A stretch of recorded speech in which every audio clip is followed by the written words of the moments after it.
বুখারী শরীফের 6786 নাম্বার হাদিস।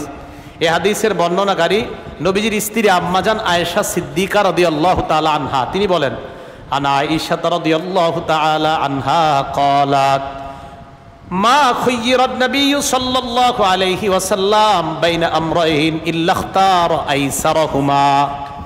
আম্মাজান আয়েশা সিদ্দিকা বলেন, আল্লাহর নবীকে যদি দুইটা বিষয়ে ইচ্ছাধিকার দেওয়া হতো, আপনি এটা গ্রহণ করেন অথবা এটা গ্রহণ করেন, আল্লাহর নবী দুইটার মধ্যে সবচেয়ে সহজ যেটা ওটাকেই গ্রহণ করতেন।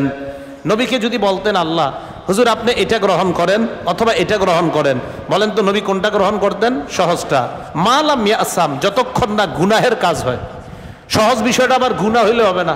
যেমন আমি এটা বলার পরে আপনাদের কেউ কেউ বলবেন, হুজুরে বলছে সহজটা গ্রহণ করতে, এর মানে আপনি সিনেমা হলে যাবেন, এর মানে আপনি সহজে ইউটিউবে করবেন যে টেলিভিশনে দেখা দাঁড়ায় দাঁড়ায় কঠিন, তাই আমি ইউটিউবে টেলিভিশন দেখি যেহেতু সহজ। বিষয়টা কিন্তু এমন না। মালাম ইয়াসাম, এটা গুনাহের কাজ হতে পারবে না।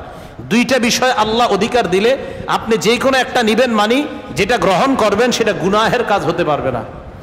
আম্মা জান আয়েশা বলেন, ফাইজা কানাল ইসমু, দুইটার মধ্যে যদি কোনোটা গুনাহের কাজ হয়, কানা আবাদাহুমা মিনহু, আল্লাহ নবী সবচাইতে দূরে থাকতেন, গুনাহ না হইলে গ্রহণ করতেন।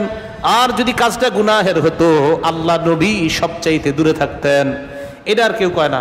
অনেক ভাইয়েরা কি করে, এই হাদিসটা আইনা কয় হুজুররা খালি কঠিন করে, অথচ নবীজি কত সহজ সরল মানুষ ছিলেন, নবী সহজটা গ্রহণ করতেন।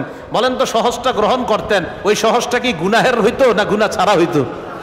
তাহলে কথাটা ওটুক কয় না, খালি একটুক কয়। নবী যেখানে সহজটা গ্রহণ করছে, হুজুররা খালি আম করে কঠিনটা বুঝে।